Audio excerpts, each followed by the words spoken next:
मित्रों, जय श्री राधे कृष्णा। मित्रों नमस्कार। मैं पंडित लाल बहादुर शुक्ला ज्योतिष केंद्र यूट्यूब चैनल के माध्यम से आप सभी मित्रों का, भाइयों बहनों का, माताओं का हार्दिक स्वागत करता हूं। मित्रों, आज के हमारे शुक्ला ज्योतिष केंद्र यूट्यूब चैनल के द्वारा सन 2024 करवा चौथ के 20 अक्टूबर दिन रविवार के करवा चौथ की सभी माताओं बहनों को हार्दिक शुभकामनाएं। मित्रों, आज इस शुक्ला ज्योतिष केंद्र यूट्यूब चैनल के माध्यम से भगवान कृष्ण जी और राधा जी के समीप आज करवा चौथ की व्रत की कथा आप सभी को सुनाने जा रहा हूं। इसके लिए विधि और किस तरीके से करवा चौथ की व्रत की कथा सुननी चाहिए, इसलिए आज ये अमृतसर के धार्मिक स्थान राजमाता माँ जगदम्बी के भवन के स्थान में श्री राधा कृष्ण के सामने इस कथा का आपको बोलने जा रहा हूँ। आप इस कथा का श्रवण करिए। ये कथा आप अगर किसी पंडितानी के द्वारा या पंडित के द्वारा नहीं सुन सकते तो इस कथा का श्रवण आप अपने घर में बैठकर हमारे शुक्ला ज्योतिष यूट्यूब चैनल के माध्यम से कर सकते हैं। मित्रों, ये करवा चौथ बहनों, ये करवा चौथ का व्रत जो आता है हमेशा कार्तिक मास के चतुर्थी तिथि को मनाया जाता है और इसमें चंद्रमा को अर्घ्य दिया जाता है। चंद्रमा को अर्घ्य रात्रि के समय चंद्र उदय होने के समय दिया जाता है, जैसा कि सन 2024 में करवा चौथ के चंद्रमा का उदय लगभग 7:32 से होगा, लेकिन अमृतसर के हिसाब से 8:30 बजे के हिसाब से चंद्रमा आसमान में दिखाई देना प्रारंभ होगा। मित्रों, हम करवा चौथ की व्रत की कथा का आपको प्रारंभ करने जा रहे हैं। सबसे पहले करवा चौथ के व्रत की कथा श्रवण करने के लिए एक लोटे या गड़वी, जिसको लोटा या गड़वी बोलते हैं, उसमें जल, शुद्ध जल भर लीजिए। उस गड़वी के गले में मोली बांध लीजिए, कलावा बांध लीजिए और दीप प्रज्वलित कर लीजिए। और उस गड़वी में थोड़े से चावल, पुष्प और थोड़ा मिष्ठान डाल करके, गुड़ हो सके नहीं तो कोई चीनी आदि डाल करके, और नीचे आसन पर बैठ करके पूर्व दिशा की तरफ मुख करके कथा श्रवण करने के लिए श्रवणकर्ता का मुख पूर्व दिशा की तरफ होना चाहिए। इस तरीके से नीचे आसन बिछाइए और फिर कथा का श्रवण करिए। तो बहनों, अब आपको कथा प्रारंभ करने जा रहे हैं। ये कथा का करवा चौथ का प्रारंभ त्रेता युग में प्रारंभ हुआ, जब स्त्रियों को किसी अपने पतियों के आकस्मिक दुख का कारण बनता था, तो इस करवा चौथ का प्रारंभ हुआ। इसलिए, लेकिन इसकी कथा जो है, उस कथा का प्रारंभ त्रेता युग में एक धनाढ्य ब्राह्मण रहते थे। उनके घर में किसी प्रकार की धन आदि की कोई कमी नहीं थी और अपने परिवार में अपनी पुत्री के साथ और अपने पुत्रों के साथ सुखी संपन्न थे। उनके 6 पुत्र थे और एक केवल उनकी पुत्री थी। 6 पुत्रों पर एक पुत्री होने से उनकी पुत्री अत्यधिक अपने भाइयों की लाडली थी, अपने पिता की लाडली, अपने माता की लाडली थी। सभी पुत्रों का उन्होंने 6 का विवाह, क्योंकि पुत्री छोटी थी, सबका विवाह कर दिया था। और पुत्री का विवाह उस समय कर दिया था, लेकिन मुकलवा, जिसको गौना बोलते हैं, गौना होने की वजह से विवाह होने के बाद उनकी पुत्री अभी घर पर थी, क्योंकि छोटी उम्र में विवाह करने से अपनी पुत्री को भेजा नहीं था। लेकिन करवा चौथ का व्रत कहते हैं विवाह हो जाने के बाद लड़कियां प्रारंभ कर देती हैं। इसलिए जब करवा चौथ का व्रत आया तो करवा चौथ का व्रत करने के लिए, क्योंकि उसकी उम्र छोटी थी और इस बारे में जागरूक नहीं थी, तो उसकी भाभियों ने कहा कि तुम्हें करवा चौथ का व्रत रखना चाहिए। तब उसने कहा, करवा चौथ के बारे में महात्म ना पता होने के कारण उनकी बात को इग्नोर कर दिया, उनकी बातों को इतना तजुर्बा नहीं दिया, ना ध्यान किया। लेकिन अपनी भाभियों के कहने से, उनके बताने से उसने अश्रद्धा के साथ करवा चौथ का व्रत रखा। करवा चौथ का व्रत रखा। जब 6 भाई शाम को संध्या के समय घर पर आए तो अपनी बहन को खिलाए बिना खाना नहीं खाते थे। तब उन्होंने देखा कि सबसे पहले अपनी बहन के बारे में पूछा कि हमारी बहन ने खाना खाया कि नहीं खाया। उनकी पत्नियां बोली, आज तुम्हारी बहन खाना नहीं खाएगी, क्योंकि आज उसका करवा चौथ का व्रत है, हमने भी रखा है। जब तक चंद्रमा को अर्घ्य नहीं दे देगी तब तक व्रत को तोड़ेगी नहीं और चंद्रमा को अर्घ देने के बाद ही हम उसको भोजन करा देंगे, आप लोग खा लो। लेकिन भाइयों का अपनी बहन पर अत्यधिक स्नेह और प्रेम था, इसलिए उन्होंने कहा कि हम अपनी बहन को खिलाएंगे, हमारी बहन इतनी देर तक भूखी नहीं रह सकती। तब वो घर के बाहर जाकर लकड़ियों को एकत्रित करके अग्नि जला दी और उसको सफ़ेद चादर से ढककर 1 2 4 भाई घर पर आए और अपनी बहन से बोले, देखो बहन, चंद्रमा निकल आया है, अब तुम्हें चंद्रमा को अर्घ दे करके भोजन करने ला चाहिए। पहले ही जैसे कि उसकी छोटी उम्र होने के कारण उसके मन में अश्रद्धा थी, इतनी बड़ी में जागरूकता नहीं थी। दिन भर वो क्या करती, कसीदे काटती रही। करवा चौथ के व्रत में कभी भी कढ़ाई या सिलाई का कार्य नहीं करना चाहिए। कसीदे काटती रही। तब उसने अंदर भी भूख लगी थी, उसने उसी झूठे चंद्रमा को अर्घ दे करके भोजन ग्रहण कर लिया। करवा चौथ व्रत जैसा कि मुख्यतः करवा माता चतुर्थी तिथि की चंद्रमा के सानिध्य में और माँ भगवती गौरजा माता का आशीर्वाद प्राप्त होता है। वैसे तो भगवती कभी किसी को कष्ट नहीं देती, लेकिन कहते हैं कि अगर धर्म के मार्ग पर कोई ना चले, अगर उसको क्षमा कर दिया जाए तो संसार अधर्मी हो जाएगा। इसलिए संसार को अवगत कराने के लिए और दंड देने के लिए करवा चौथ के समय लड़की के पक्ष से और लड़के के पक्ष से आदान प्रदान होता है। शुभ चीज़ें, मंगलिक चीज़ें, मिष्ठान आता है, वस्त्र आते हैं। जब लड़की वालों के पक्ष से उसका व्रत तो भंग हो गया, और व्रत भंग होने का जो था परिणाम क्या हुआ उसके विषय में बताता हूँ। तब जब व्रत भंग हो गया, इधर से लड़की पक्ष वाले करवा चौथ के व्रत की सामग्री ले जा रहे थे उधर से, तब रास्ते में लड़के पक्ष वालों का जो उनकी तरफ से आने वाले व्यक्ति ने शोक संदेश दिया लड़की पक्ष वालों को, जो उनका तरफ से ले जा रहा था, कि सेठ जी के पुत्र को जो है कोमा में चला गया, अचेत अवस्था में मृत्यु के स्थान पर प्राप्त है, शरीर अशुद्ध हो गया, बेशुद्ध हो गया और अब जीवित बचने का कोई मार्ग नहीं है। तब ऐसी बातें सुनकर करके तब उसकी पुत्री के, सेठ की पुत्री के मन में जागृत हुई कि शायद मेरे जो व्रत के ना करने से ऐसा कारण हुआ, और घर के लोग सारे रोने पीटने लगे।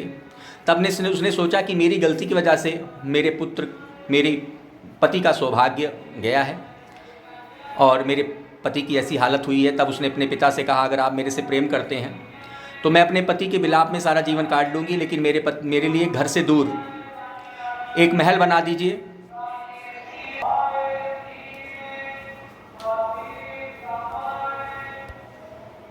तब उसके पिता ने अपनी पुत्री के आग्रह पर एक अच्छा सा महल बना दिया गांव से बाहर, और उसमें सभी सुविधाएं युक्त कर दिया, नौकरानी भी लगा दिया, और तब अपने पति को अपने उसी घर में रखकर दिन रात अपने पति की सेवा करने लगी।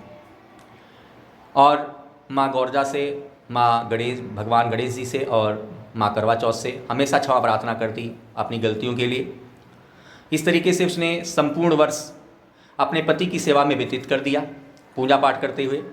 जब अगले वर्ष करवा चौथ का व्रत आया तो फिर से उसने पूरी श्रद्धा के साथ करवा चौथ का व्रत रखा, और करवा चौथ का व्रत रखते हुए पूरी निष्ठा के साथ उसने व्रत रखते हुए, क्योंकि जब करवा में जल देने वाला एक मिट्टी का सुराही सी घड़ा सा होता है जिससे हम जल दिया जाता है, रात्रि को सुहागन स्त्रियां जल देती हैं, वो बेचने वाला नीचे से जा रहा था, आवाज़ दे रहा था।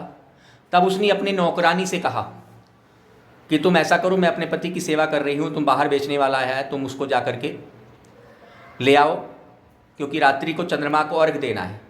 उसकी नौकरानी चालाक थी, उसने कहा कि मेरे पैरों में दर्द है, चोट लगी है सेठ महारानी जी, ऐसा करिए कि आप खुद स्वयं ले आइए, मैं जा नहीं सकती। सेठ की पुत्री बड़ी दयालु थी, अंतरात्मा से निश्चल थी।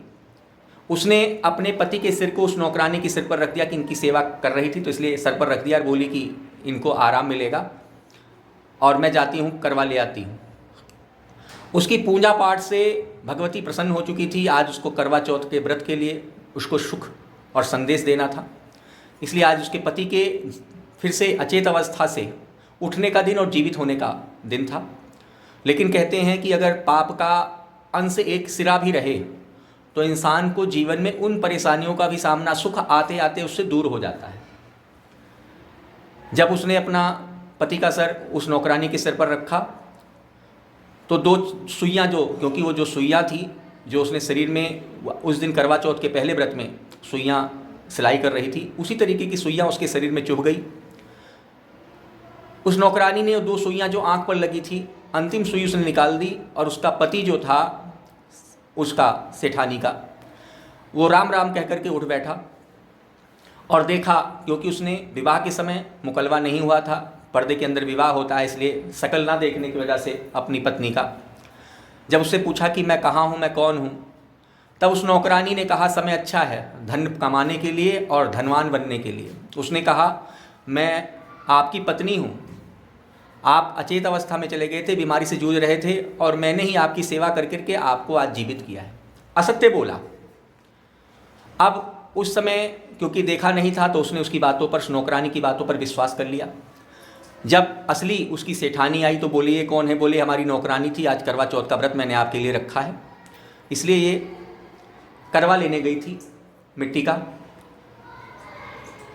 जब उसने देखा तो पूर्ण विश्वास हो चुका था। उसने कहा कि आज फिर से इनको सुख प्राप्त हुआ है, फिर से इनकी सेहत ठीक हुई है, अगर मैं हम दोनों झगड़ा करेंगे, ये हमारे ऊपर विश्वास करेंगे, किसके ऊपर विश्वास करेंगे, तो फिर से इनकी कहीं शारीरिक कष्ट फिर से ना आ जाए।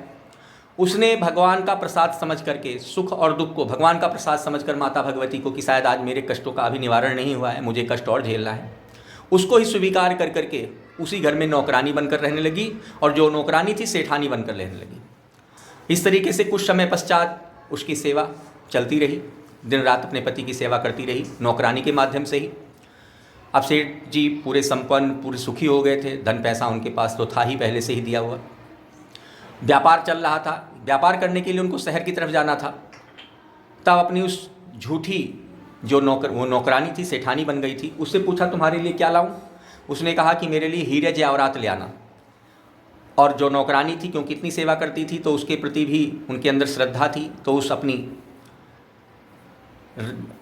उस झूठी नौकरानी से पूछा कि तुम्हारे लिए क्या लाऊं, जो सेठानी थी। बोले कि मेरे लिए गुड्डा लेकर आना। जब सेठ जी गए और वहाँ से अपनी झूठी रानी के लिए, सेठानी के लिए हीरे जवाहरात गहने ले आए और उस झूठी दासी के लिए, नौकरानी के लिए गुड्डा लेकर आए। अब उस गुड्डे से अपनी व्यथा को, अपने जीवन की व्यथा, क्योंकि कोई जब पास ना हो तो अपनी जीवन की व्यथा उससे बताती रहती बंद कमरे में। एक दिन उस नौकरानी सोचा कि किससे बात कर रही है। उसने सोचा कि ये तो अपने गुड्डे के साथ सत्य बात कर रही है। उसने कहा कि इसको घर से निकाल देते हैं, अगर किसी दिन सेठ को असलियत का पता लग गया तो भंडा फोड़ हो जाएगा। तब उन्होंने कहा कि महाराज, ये औरत हमको और आपको गालियाँ देती रहती है बंद कमरे में, इसलिए इसको हम घर से निकाल देना चाहिए। सेठ भी न्यायप्रिय थे, ऐसी बातों पर, कानों की बातों की सुनी बातों पर ध्यान नहीं देते थे। इसलिए उन्होंने कहा कि जब तक मैं सत्य को जान नहीं लूँगा तब तक विश्वास नहीं करूँगा सेठानी, इसलिए मुझे भी पता लगना चाहिए कि हमें गालियाँ देती है क्यों, क्योंकि इतनी सेवा करती, गाली देने का कोई औचित्य नहीं बनता। तब बंद कमरे के बाहर सेठ जी ने एक दिन खड़े होकर के चुपके से कुछ आवाज़ आती सुनी। तब उन्होंने दरवाज़ा खटखटाया और बोले कि तू किससे बातें करती है, कौन पुरुष है? बोले कि मैं किसी से बातें नहीं करती, ये जो आप गुड्डा लाए थे इसी से मैं अपने मन की व्यथा बताती हूँ। उन्होंने कहा मन की व्यथा क्या, तेरा दर्द है, क्या बताती रहती, इससे क्या बातें करती रहती है? तो अपने पति को सोचा कि आज मैं क्यों असत्य बोलूँ। तब उसने करवा चौथ का व्रत, 2 वर्ष बीत चुका था, दोनों वर्ष उसने बड़ी श्रद्धा के साथ व्रत कर रही थी।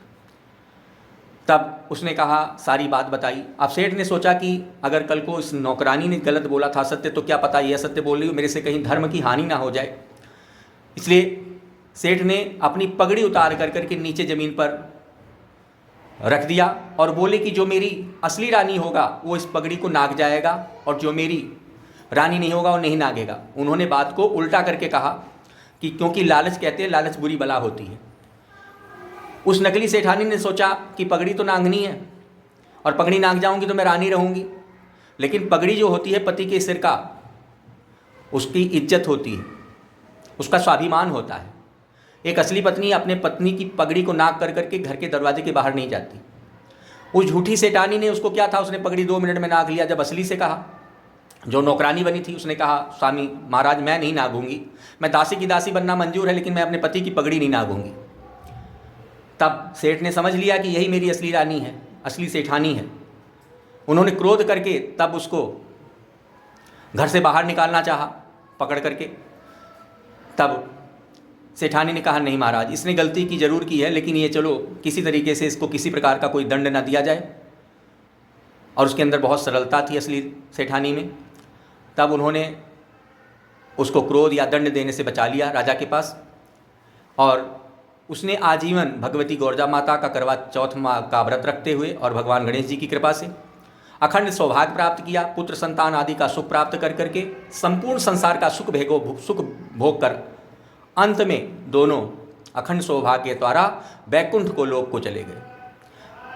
करवा चौथ की व्रत की जैसे ही कृपा उस सेठानी पर, उस सेठ पर करी, वैसे सभी आप सुहागनों पर माता भगवती गौरजा माता, भगवान गणेश जी की और माता करवा माता की, सब पर आप सब पर कृपा बनी रहे।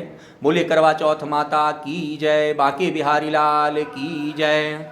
जय श्री राधे, जय श्री राधे, जय श्री राधे। मित्रों, आप हमारे शुक्ला ज्योतिष केंद्र यूट्यूब चैनल को सब्सक्राइब करें, विल घंटी बटन को दबाएं, जिससे आने वाली संपूर्ण वीडियो आपको स्वतः प्राप्त हो जाए। फिर से एक नए विषय के साथ, एक नई कथा के साथ, एक नई धार्मिक यात्रा के साथ आपके सामने फिर से उपस्थित होंगे। तब तक के लिए मित्रों, नमस्कार। जय श्री कृष्णा, जय माता दी।